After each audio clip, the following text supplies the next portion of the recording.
All right. I always kind of pause as I enter the recording. There's not a countdown on Zoom. But at this point, we are live. I have the great honor of interviewing Dave Stuart Jr., all the way on the other side of the country in Michigan, and I am in California. So different time zones, same Zoom meeting. Dave is out, just to briefly introduce him, amazing teacher. I had a chance to watch, been following your blog for a while. Got a chance to kind of talk some PD people I'm working with in Bakersfield. I'm like, hey, they dropped actually Kelly Gallagher and they had to choose someone else. And I was like, I got the man for you.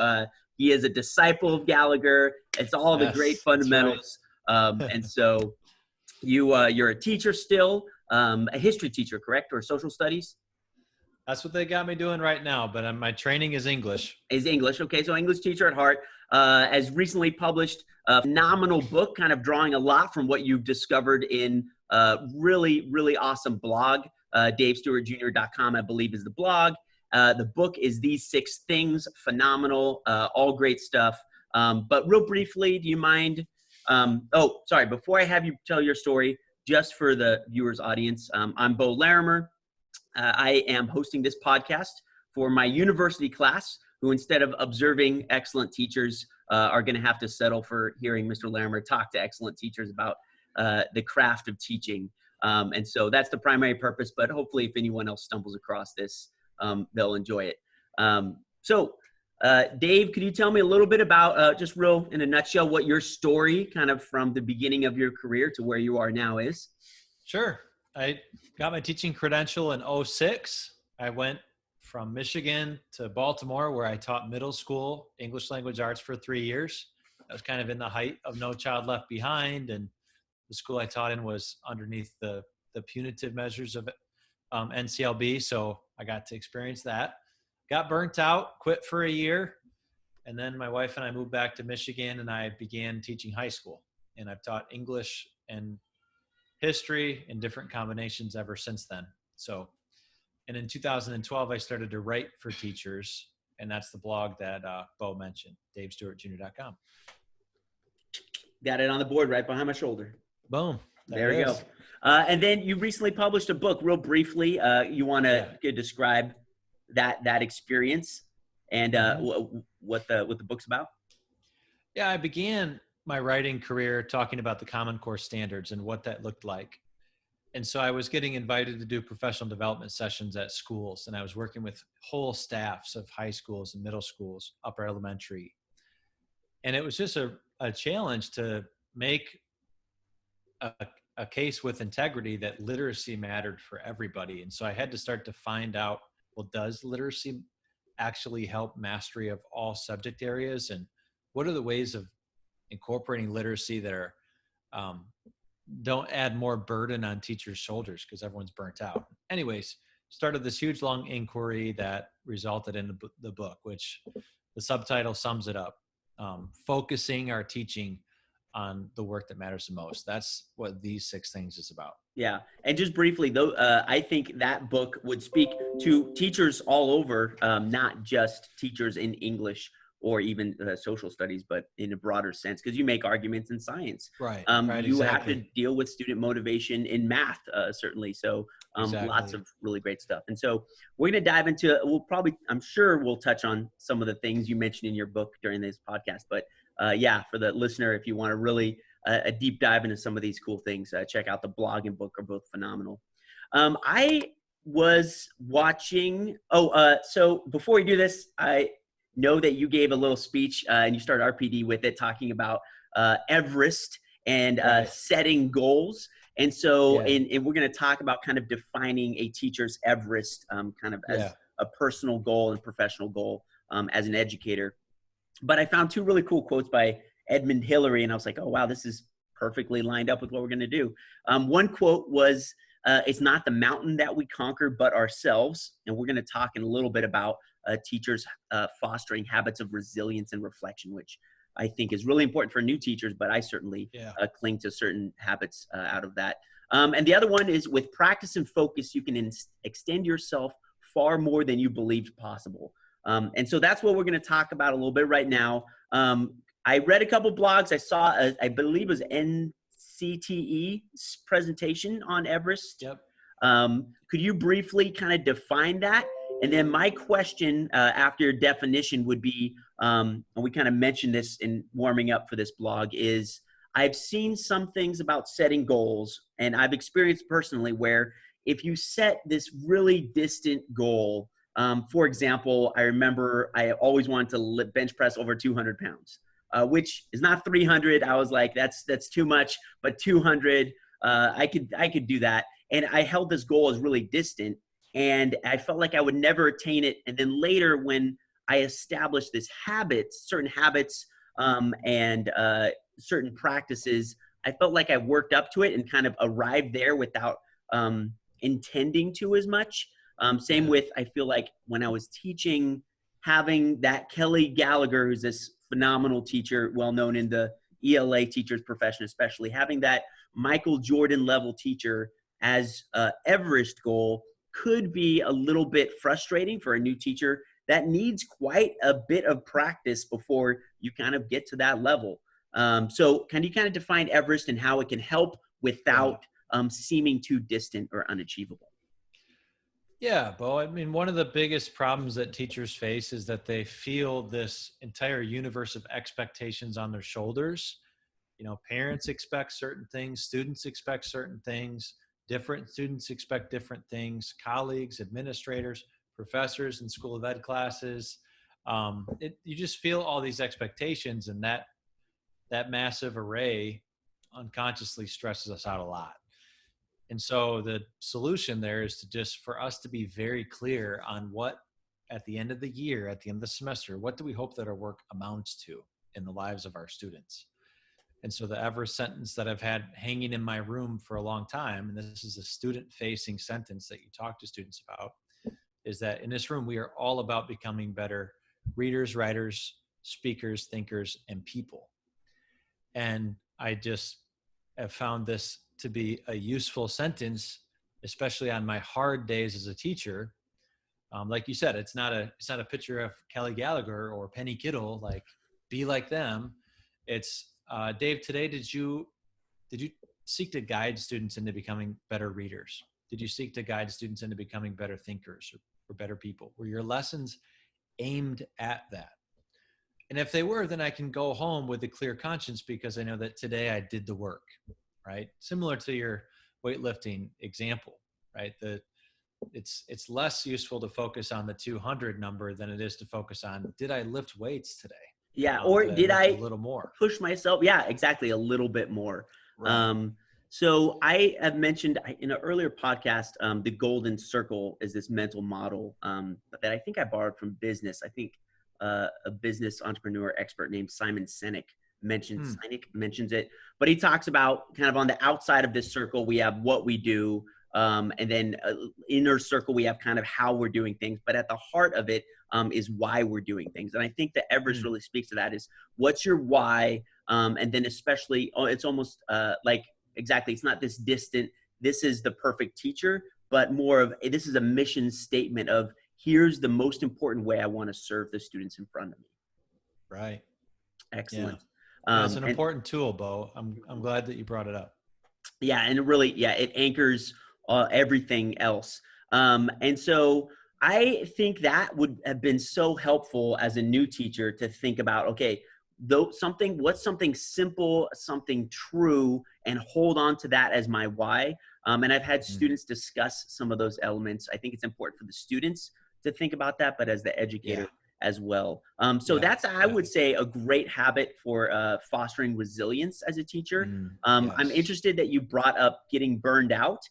So I really think that you can speak to going from, I can't do this anymore, I need a break, I'm just worn out, I'm burned out, to now such a successful educator that you are.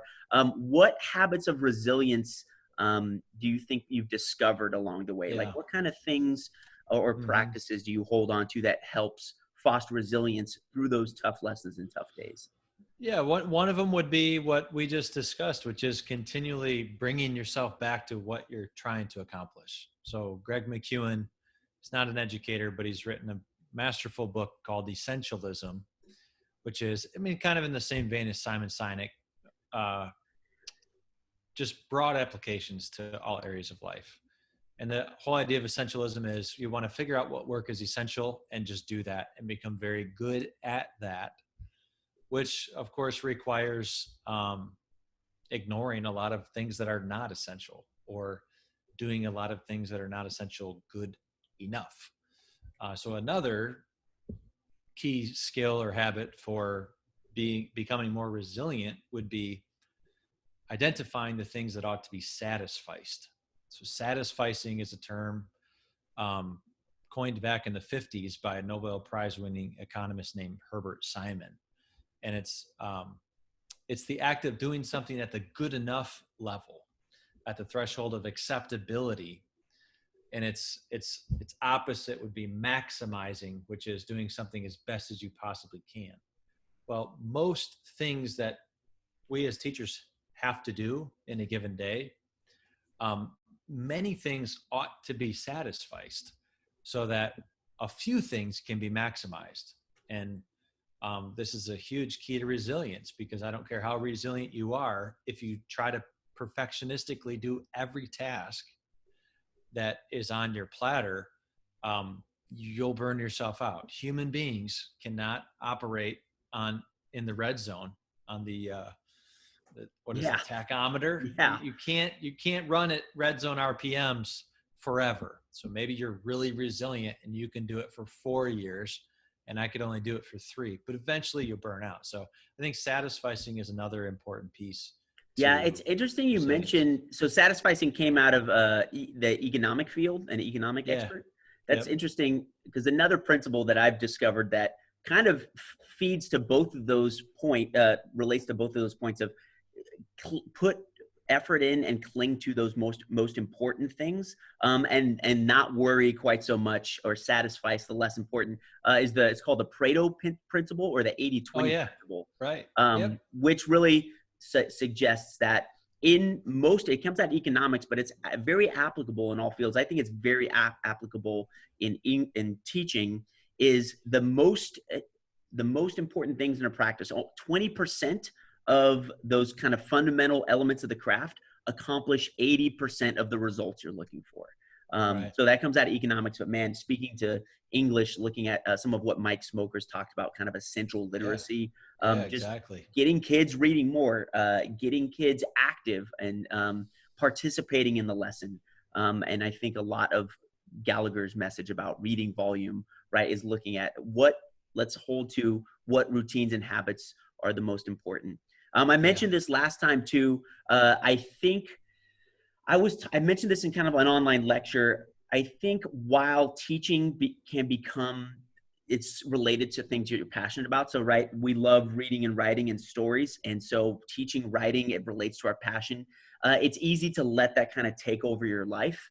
So it's really important in fostering a habit of resilience as well, I believe, to maintain that balance, right?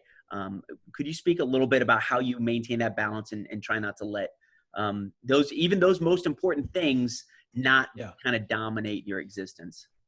Yeah, there's very simple ways that we can discipline ourselves and force ourselves to get really good at satisficing.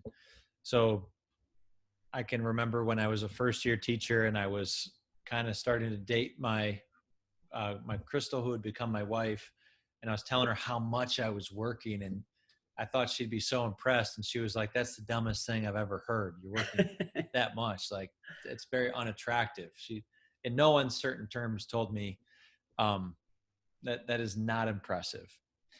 And she asked a question, which I always have remembered since: if you give yourself unlimited time to work on something, how will you ever know which things that you work on matter the most? So setting constraints for ourselves, deciding these are the hours that in my life, with my circumstances, these are the hours that I can give to teaching, is a really important discipline, because it's a rule of life that we can place on ourselves that will then force us, often through trial and error, to realize, okay, I guess I don't need to have a well-decorated bulletin board because yesterday I spent 3 hours in that bulletin board, but I didn't have time to do my lesson. And then I had to go home because my work hours were used up for the day. And then I walked into school today and my lesson wasn't ready and everything went bad, no matter how good my bulletin board looked. So what did I just teach myself through setting that constraint? That I can satisfice the bulletin board, but I shouldn't satisfice thinking about my lesson. Yeah. Yeah. That's so true. I think I said something in an online lecture about you can screw around with like the font and like what PowerPoints look like. And when you think about it, what's the most important thing? Having instruction that gets students collaborating and participating and active, versus like one of the lesser important things is visually what your direct instruction looks like exactly to what font size you're using. That's so true. And then one other thing I want to briefly mention about resilience. I remember that I mentioned this to you, and you, I think you said you had read or heard of the same book, Atomic Habits, or James Clear. Oh yeah. Yeah.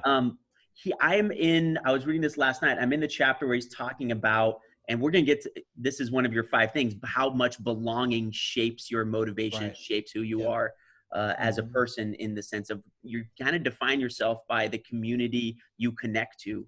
And so that I would say that's the one other thing I would say about resilience, is connecting to teachers that are passionate about their subject. There are unfortunately educators out there who can be quite a negative influence and can shape how your view of that.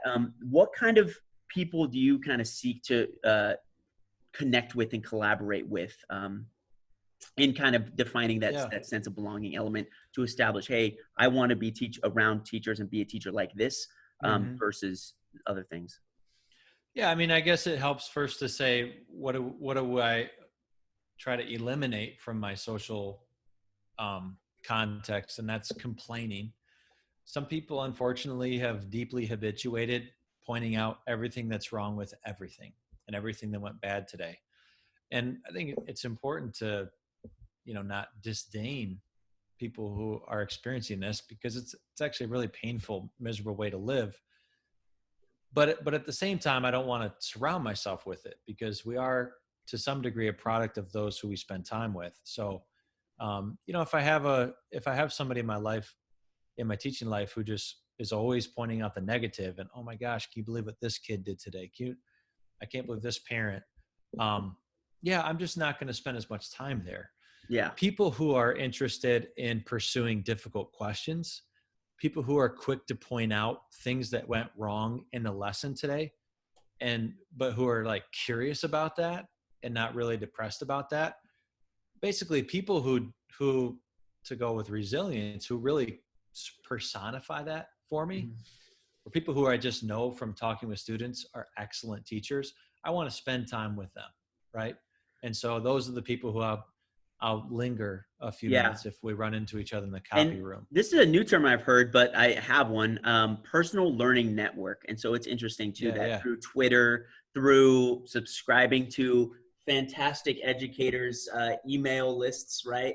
You can have a voice that's this very positive voice. And so there's a lot in education, right? There's a lot of people that you have to decide if I'm going to hang around this person, right? That's going to shape how I view. I remember as an early teacher, I would hang out with this guy, and he would often complain about students in a really negative, defeatist way. And eventually I realized, hey, I heard another colleague I was talking to say, hey, you can complain about kids all the time, or you can kind of do the more meaningful and challenging thing and kind of seek solutions to those things. And realize that as someone who spends an hour with them every day, you can shape them in different ways. So that's so important too, is establishing a personal learning network, right? Follow certain educators that you aspire to be like. And you made a good added characteristic to look out for, which is defeatism. Right? Someone who's just always defeated. Again, we should have compassion, but we shouldn't necessarily spend a ton of time and be the listening ear, because that's not helping anyone. The other thing I want to real briefly touch on is reflection. How do you practice that habit of reflective teaching? Which is like, what kind of things do you do to kind of record and keep track of, and reflect back on how lessons are going, how instruction's going, Right. how new things work out. What are some of the things that you do? Yeah, in the first few years, it was, I think, keeping a journal. I've got a pile of spiral notebooks where I would just write down what are 3 things today that I found do or don't work in teaching. Usually I'm out of time in my reflection by the time I get to like thing 2. Yeah. But if you can just capture 1 or 2 things per day that did work and you can explain why, or did not work and you can explain why, then that day was a win in terms of your developing expertise. And that's Yeah. not a big burdensome obligation. I think at one point I was trying to sort of do a post-game analysis on every minute of every lesson. Well, that just takes forever, and Oh you don't yeah. have that time, you know. Yeah. So that's something that's important to do, Yeah. but also needs to be satisficed Yeah. wisely, because we'd love to Yeah. spend hours reflecting. We just don't have it. So if you can Yeah. get 15 minutes a day of reflecting, though, over the course of a 80-day school year, and you Yep. each day are capturing 1 or 2 concrete observations, you've gained Yeah. a lot of knowledge in a Daily, year. and I think at the end of like units of instruction, right, at the Yeah. end of Yeah. certain sets of lessons or units, I think is helpful. Like, hey, the next time I try this unit out, I'm Agree. going to make these tweaks or improvements or really lean into certain things. At the end Yeah. of the year too, going through wins losses, like, hey, I was working on this year, I'm going to keep doing this, I'm going to abandon this. So yeah, kind of periodically as you go through instruction, doing that. Certainly. And Yeah. then I think discussing with and collaborating with other educators in that reflective process kind of Mm-hmm. helps you work it out as well. Yep. That's awesome. So we my other point was talking about practicing practicality over perfectionism, and we got to that Yeah. quite well. So I want to move on to one thing that really resonated with me as soon as I saw your the first time I saw a blog where you had wrote about the 5 elements that really address Mm-hmm. student motivation, because as soon as I Right. saw it, I felt like, oh, that's kind of my mission Everest statement with interacting with students in a lot of ways. Could you kind of real briefly describe those 5? And then I Yeah. want to talk about, we actually talked about belonging a second ago as being a big shape on the educator, right? Who they surround themselves with, who's in their learning community. But Yeah. ideas of effort and efficacy, I find interesting about where those would be different and where those would be the same. Right. So if you Right. could get like Cool. brief nutshell the 5 and then Yeah. kind of explain the last 2. Yeah. The 5 key beliefs are just a really easy way to hold in your head all the different things that we know through empirical observation are true about human motivation and student motivation specifically. So, um, credibility, value, belonging, effort, and efficacy. Credibility is when a student believes that you're good at your job. So John Hattie has demonstrated in his analytical work that when you look at classrooms and all of the things are the same, in the classroom where the students believe that you're a good teacher, the students do better. They Yeah. achieve more Yeah. just And that because they they feel think like you you're a good teacher. care about them and your instruction. Yeah. Yep. Care goes into credibility, competence goes into Yep. credibility, and passion goes into credibility. Value is when a student says, this work matters for my life. So in a physical education class, it's important to apply yourself in physical education. Physical education is important for a fully rounded, flourishing life long term. Those are all value belief expressions. Physical education is fun. Physical education is challenging, and I like that. Those are all value belief things. Belonging is the one that in that section of the book I talk about James Clear and his findings about identity, but the whole idea is that humans like to do things that line up with the way they think about themselves. If I'm telling myself all the time that I'm not a reader, I don't read books, I don't read anything, reading is stupid. Well, that's partially value, right? Reading is stupid, but it also is a part of my identity when I start saying things like, I'm not a reader. people like me don't that read. That fixed mindset too gets fed by that perspective. Yeah. So it's just difficult for humans to behave in ways that aren't congruent with our identity. That's how Daphne Oyserman puts it. We like to behave in identity congruent ways. So belonging beliefs important, and then effort is really a growth mindset. It's where you get into the idea that I can change through the effort that I exert. I will improve if I put forth some care. And then efficacy finally is I'll succeed. I will get to where we're trying to go with this assignment, with this unit, with this class, with this discipline.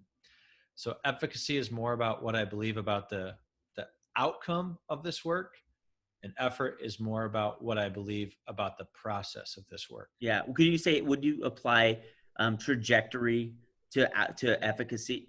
No, not efficacy, to effort. So like the effort would be I'm seeing the trajectory of my work move a certain direction. Right. And then efficacy would be then, okay, I can succeed and reach that ultimate outcome. Yeah. I mean, you're pointing out a tension. The beliefs are all related to each other in interesting ways. So effort and efficacy are really close cousins. Yeah.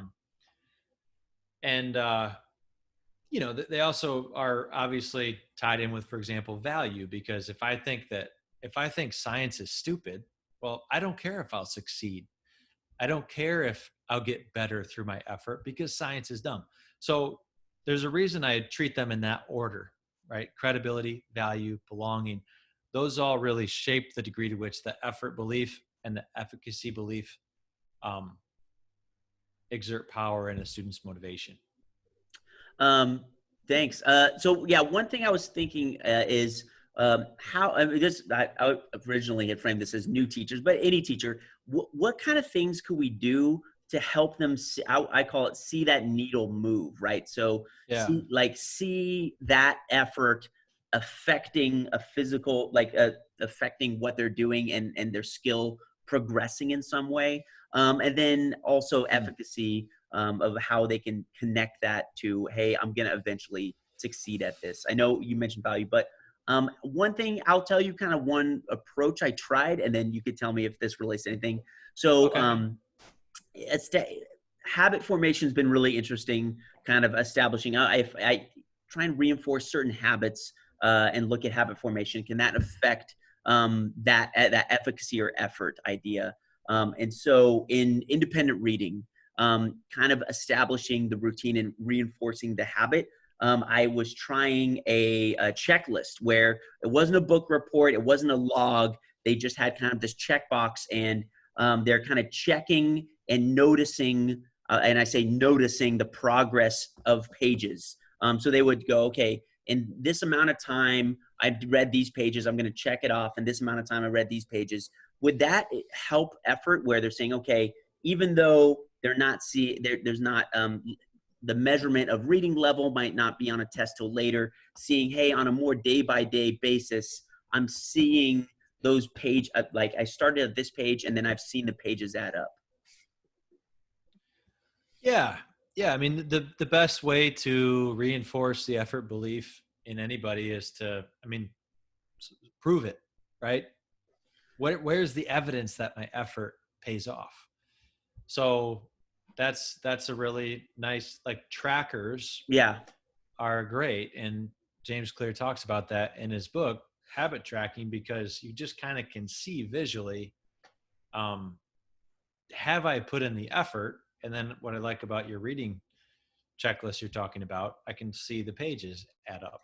So when I try to read a book, when I sit down and put effort into reading a book, guess what? I eventually read books.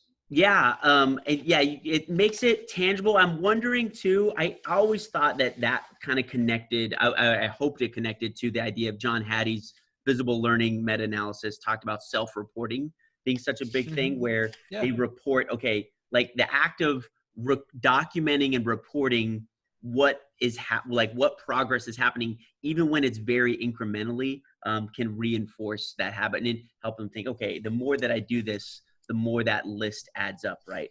Do you think maybe that could connect to that a little bit? Oh, for sure. Yeah. Yeah.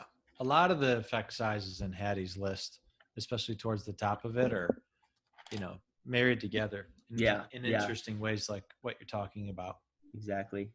I was going to grab out, I have student journals. I'm doing right after our podcast, I'm doing video conferencing, Google Meet style with students. So I was going to grab one of the journals Nice. out and show the habit tracker. But yeah, if you look at habit trackers, there's some stuff about that that I was thinking that could connect to it. Of course, the belonging there has to be there. The value has to be there.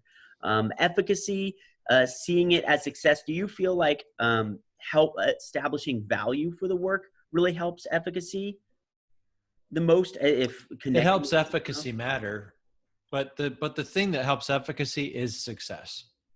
When people succeed, they believe that they'll succeed again. And every failure, chips away at the efficacy belief. So especially for our learners with fragile motivation, mm-hmm. or let's picture a student who, when they come to us, they immediately are super apathetic. A lot of times, if you dig into the educational history, you'll find there are some really poignant failures that student experienced vividly, and they're kind of hanging with them. So the way to remedy that is to, especially at the start of the year, you want to create small, meaningful successes. That's Okay. sort of the point, I think, or one of the key benefits of scaffolding from a motivational standpoint is, starting out by teaching students how to craft a good sentence at your level of English composition, and then a good paragraph, and then a good essay. Yeah. And making sure they succeed at each one of those levels. Yeah. So you're going to chunking increase the tasks. efficacy So belief. chunking tasks would help quite a bit. And building in complexity, building in difficulty. Yeah. And along the way, being very explicit with students about how to succeed. I brought up when I was with you in the re-app group, the John Wooden example of how he would start his practices every year as a college basketball coach, teaching students how to put on their socks and put on their shoes. And he really just built his program from there each year. Yeah. Making sure all his athletes understood and had mastered all the fundamentals of basketball. It's easy as a teacher to overestimate that too, that the small, it's easy to forget that they don't know how to do some of the small things. Right. I mean, with writing, setting certain things up, with reading, little things that are real invisible processes for someone who's done it to the point it's automatic. There's automaticity to it. Is not automatic for them, right? They have to do it a lot, and they have to have someone guide them. As we head towards the end here, I was wondering if you could speak a little bit to how you teach speaking and listening skills. You have a routine called Pop-Up Debate that's fantastic. But when you talked with us, you mentioned doing paired discussion. I ran across something on your blog called Pause, Paraphrase, Probe. I think pair, share, right? That is one of the most, I would say, the most famous strategy that you get, right, in your credentialing. And often as a new teacher, I would struggle with think, pair, share because often they would write maybe, and then I'd try and get them thinking about it. And then I would say, okay, share. And one kid will turn to the other kid and start talking, and the other kid, right, is just like this wall. And then that same thing happens vice versa, where the sharing is not discussion, right? So how do you use the pause, paraphrase, probe to kind of build that back and forth with paired discussion? Yeah. Well, I mean, going to the theme we just touched on, for something like think, pair, share, that's where you want to start with just getting students to do it, including like your socially anxious students. And then you want to teach them how to do it really well. And so pause, paraphrase, probe is just a memorable tool to help students say, okay, this time during think, pair, share, here's the question that you're going to speak with your partner about, but I want you to, partner closest to the window in the classroom. You're going to go first.